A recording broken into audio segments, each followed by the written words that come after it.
तर राज्यात कायदा सुव्यवस्थेची समस्या गंभीर असल्याचं राऊत म्हणाले. तर काहींना वाटतं 2014 नंतर देश स्वतंत्र झाला, मात्र 2014 नंतर देश खड्ड्यात गेलाय, असं संजय राऊत यांनी वक्तव्य केलंय.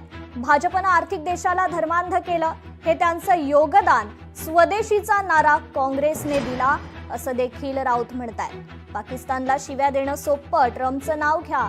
खासदार संजय राऊतांनी पंतप्रधान मोदींना हे आव्हान केलंय.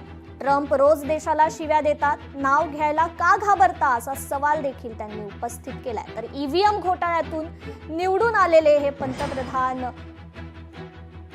मोदी असल्याचं देखील ते म्हणाले. काही लोकांना वाटतंय की 2014 साली देश स्वतंत्र झाला, पण 2014 नंतर देश स्वतंत्र झाला म्हणण्यापेक्षा देश खड्ड्यात गेला. मोदी कोणाचंही नाव घेऊन कोणाला इशारा देत नाहीत, तेवढी हिंमत त्याच्यामध्ये नाही. ते कोणाचे नाव घेत नाही. मराठीमध्ये गाणं आहे, नाव घे ना पोरी लाजू नको, बरं का, ते त्यांच्यासाठीच आहे. अरे घ्या ना नाव, ट्रम्पचं घ्या, देशाच्या शत्रूचं घ्या, खुलेआम घ्या. फक्त पंडित नेहरूंचं काय घेत आहे, ज्याने देश घडवला त्यांचंच नाव घेतात ते. हा, ट्रम्प बुस मारतोय तिथे बसून, रोज शिव्या घालतोय देशाला, तुम्हाला शिव्या घालतोय. नाव घ्या.